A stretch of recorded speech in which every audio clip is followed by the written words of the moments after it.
با تلاش دستگاه‌های امنیتی، خصوصا تلاش رسانه‌ای و تلاش میدانی که اینها داشتن، اعتراضات به حق مردم و اصناف داره به سمت اغتشاشات کشیده میشه. در این تحلیل میخوایم بررسی کنیم، ببینیم جنس و ذات اصلی این اتفاقات جدید چیه، از کجا نشأت میگیره و چه سرانجامی داره. حتما تا انتها با ما همراه باشید و اگر مایل بودید کانال رو سابسکرایب کنید. ممنونم.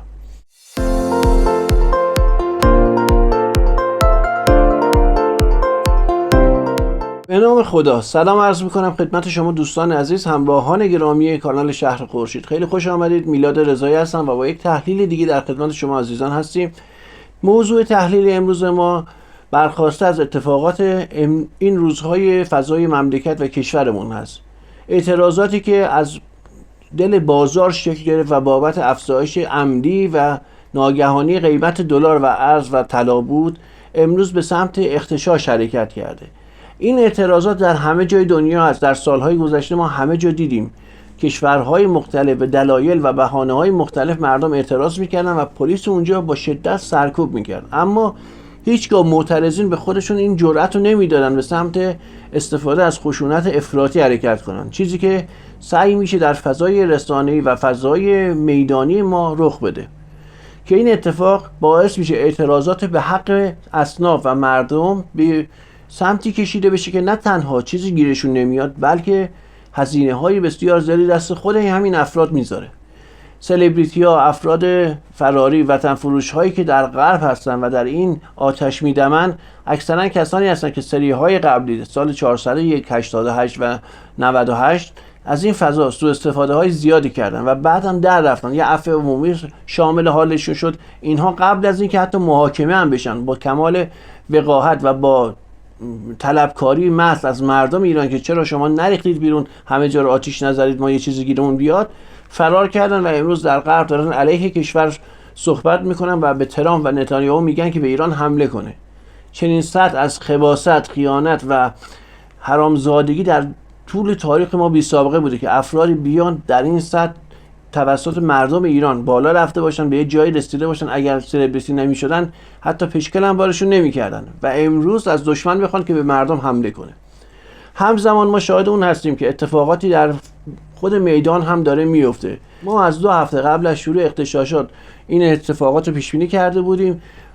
2 روز قبل از این اتفاقات که شروع بشه لایو داشتیم. هر 2 روز یه بار یه لایوی در کانال یوتیوب و تلگرام داریم، خصوصا کانال یوتیوب که به صورت زنده صحبت میکنیم شبها ساعت 11:30. مرحله به مرحله اومدیم جلو. حتما اگر ندیدید برید اونها رو ببینید. 3-4 ساعت لایو هست، از پرسش و پاسخ هست، از بحث‌های روز هست و قبلش هم صحبت میکنیم که چه اتفاقاتی افتاده. به جزئیات خیلی ریزی پرداختیم. در جلسه قبلی که 2 روز پیش بود من اونجا خدمت دوستان عرض کردم، گفتم جنس اتفاقات و اغتشاشاتی که ما شاهدش هستیم به سمت خشونت کشیده میشه. دلیلش هم اینه که مردم اونجوری که دستگاه‌های امنیتی غربی می‌خواستن وارد ماجرا نشدن که اینها بیان کشته‌سازی انجام بدن و از آب گلالود ماهی بگیرن. دوستان دقت داشته باشید، اعتراضی که اصناف و مردم دارن اون جای خودش به حقه. خب بحث سر اینه که یه عده این وسط میخوان سوء استفاده کنن. طرف میدونه که داره روز به روز کشورهای اروپایی و آمریکایی افراد بیشتری از ایرانی‌ها و مهاجران رو اخراج میکنن، دیپورت میکنن. نیاز داره پرونده سازی کنه به نفع خودش. از این بگیرید تا افرادی که با سلطنت طلب‌ها، تجزیه طلب‌ها و خصوصا اون منافقین ناجنس رابطه دارن، اونها هم سر جای خودش. دستگاه‌های امنیتی دشمن هم که برای زدن ما لحظه شماری میکنن. اینها میخوان این اعتراضات رو بکشن به سمتی که به خشونت کشیده شه و اینجوری مطالبه مردم پاسخ گرفته نمیشه، پاسخ داده نمیشه. از این میترسن که این مطالبه به یک سرانجامی برسه. ببینید سطح برخورد مردم ما این روزها نسبت به اعتراضات گذشته بسیار فرق داره. واقعا پخته شده، واقعا خیلی خیلی زیبا دارن عمل میکنن، خیلی ها 90%.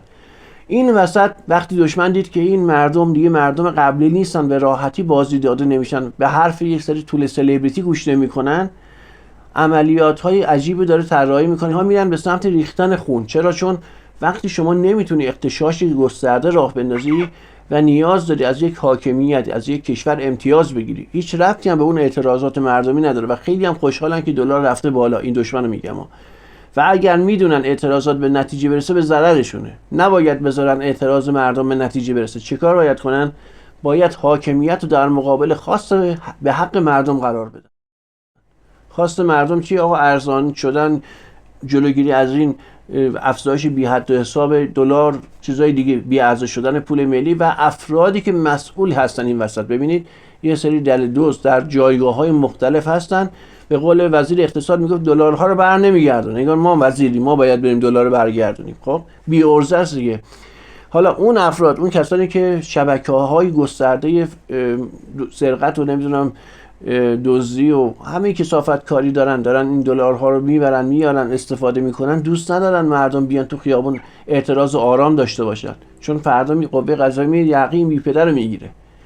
پس نیاز دارن که اعتراضات شلوغ بشه، به درگیری کشیده شه که اصلا صدا شنیده نشه اصل ماجرا. حالا چه اتفاقی میفته وقتی اغتشاش بشه و شلوغ بشه؟ حاکمیت مجبور بیاد در یک جایی باج بده به دشمن و به همین افراد. اینها میگن ما طرفدار نماینده طیفی هستیم که به قول معروف از این اعتراضات حمایت میکنه، از معترضان حمایت میکنن و اینها آدمهای ما هستن، شما باید به ما باج بدید که ما اینها رو جمع کنیم از خیابون. میان سر مردمی که به حق اومدن و دنبال مطالبات خودشون هستن معامله میکنن با حاکمیت. خیلی مهمه که مردم ما این چیزها رو بدونن. آقا اعتراض داری به حق طبق اون شرایط و خطوط قرمزی که تعریف شده و نیروی انتظامی میاد کنار شما وای میسه، از شما حمایت میکنه، برین اعتراضتون رو نشون بدید، هیچ اشکالی هم نداره. اما وقتی عده‌ای به عمد میان مردم رو تحت فشار میذارن که بریم به سمت اغتشاش، بازاریان رو مورد حمله قرار میدن، طرف چک داره، آقا چکش باید پاس بشه اول ما، نمیدونم مشکل داره، هزار تا بدبختی داره، آقا تو 10 تا مغازه هستی 7 تاش به نمایندگی برید اعتراض کنید.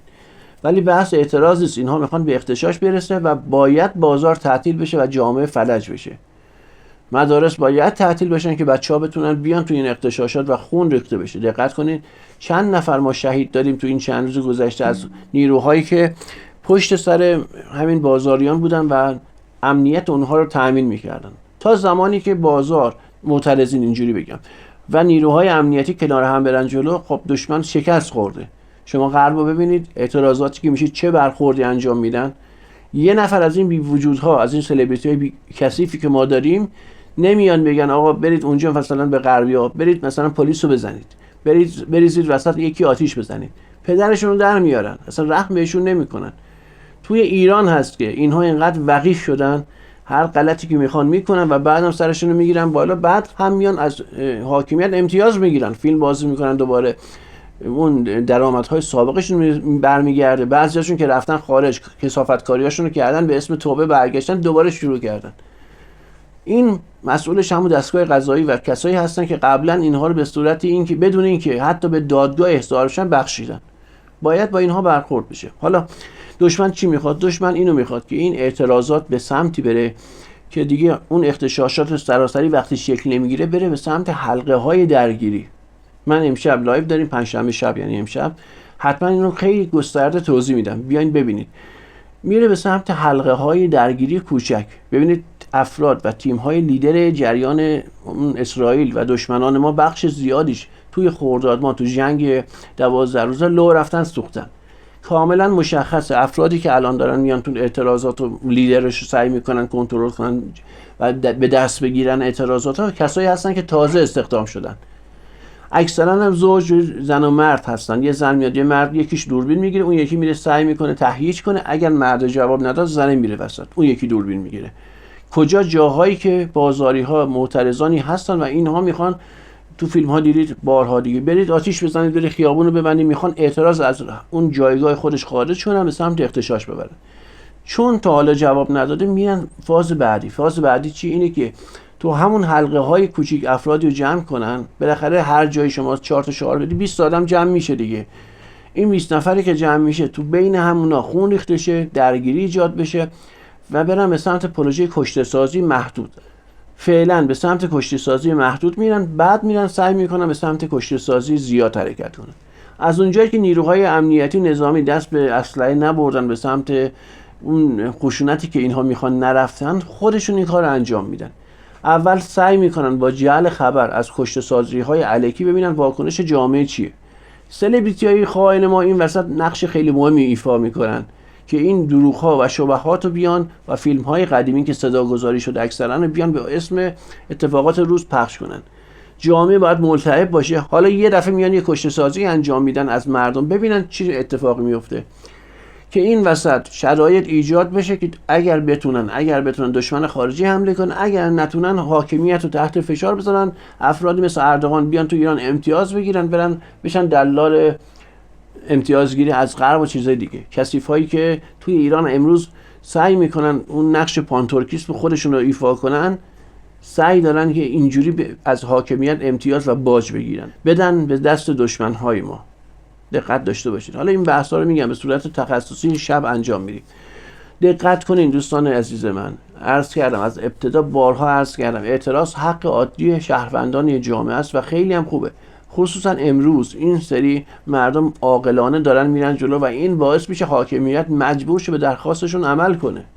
اما اگر به سمت اغتشاش بره، دیگه همین زحمتی که بنده خدام کشیدن از بین میره. نه تنها نتیجه‌ای نمیگیرن، یه سری دلال مبخور میان روی این اعتراضات معاملاتی میکنن که فشارش باز به مردم برمیگرده و دشمن هم حمله میکنه، زیرساختو میزنه، به جای دیگه میره. حتما مردم و معترضا باید با نیروهای امنیتی هماهنگ باشن، همکاری داشته باشن.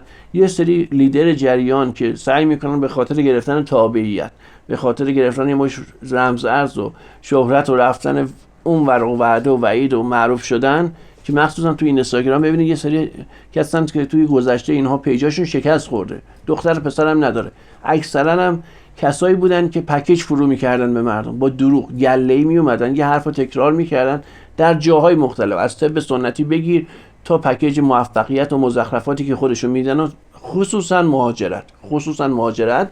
طرف هنوز پشت سیبیلش در نیامده، به عنوان کارشناس مهاجرت، کارشناس نمیدونم طب اسلامی و سنتی و طب ماورایی داره فعالیت میکنه، جایی نرسیده، صفحش 10,000 تا آدم هم نداره.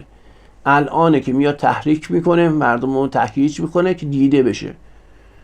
بازاری ها، معترضا باید تو دهن اینها بزنن. اگر سلبریتی از بازیگرش بگیرید تا هر خری دیگه که میخواد باشه، معذرت میخوام اینجوری میگم چون خون مردم داره ریخته میشه، بیان بخوان دوباره مردم رو تهییج کنن به سمت خشونت، مردم خودشون باید تو دهن اینها بزنن.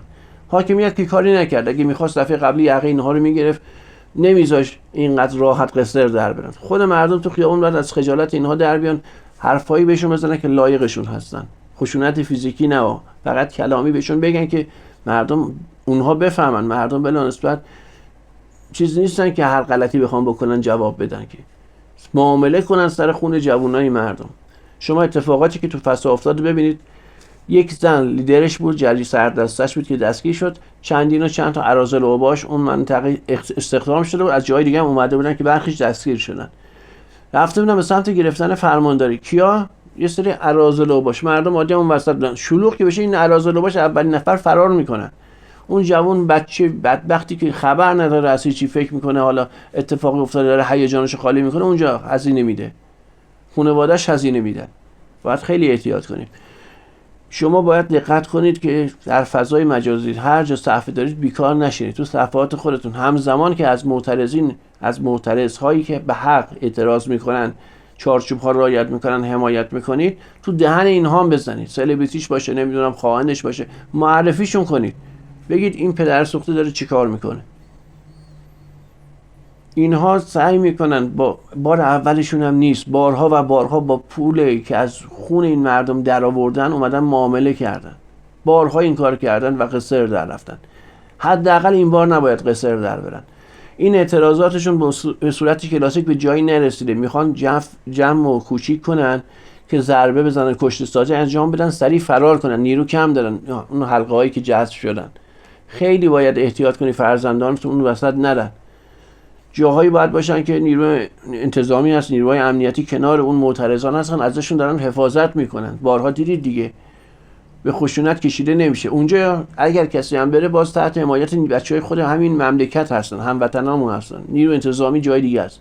اما اگر رفتن تو حلقه هایی که تو اینستاگرام داره آدرس میده، تو تلگرام آدرس میده، جونشون رو کف دستشون گرفتن. شک نکنید که دشمنی که بیش از 1000 تا از ایرانی ها رو شهید کرد در جنگ اخیر، که بیشترش زن و کودک بیگناه بودن، اصلا غیر نظامی بودن، حتی مردهاش، به تک تک ایرانی ها رحم نخواهد کرد.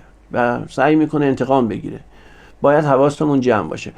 ساختار اجرایی بازی اینها داره میره به سمت کشته سازی های محدود و مبهم که شایعه درست کنن، کسی نباشه فیلم بگیره بندازن گردن حاکمیت.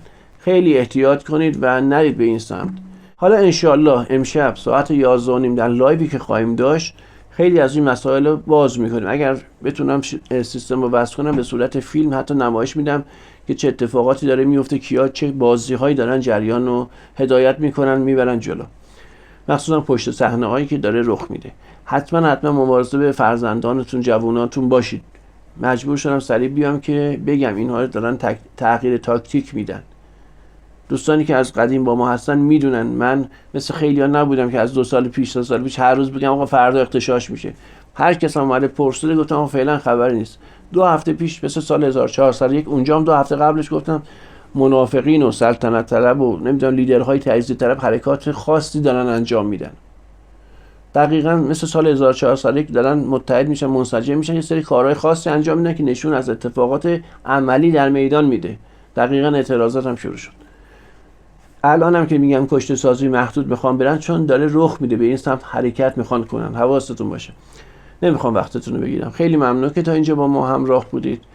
پیشاپیش روز مردم بهتون تبریک میگم. همونجوری که میبینید روز مرد شد و نزدیک داریم میشیم و کشور کلا تعطیل شد، هیچ بازار تعطیل شد، همون جوراب هم گیرتون نمیاد. ناشکری میکنید ها. هر جا هستید در پناه خدا باشید. یا علی، خداحافظ.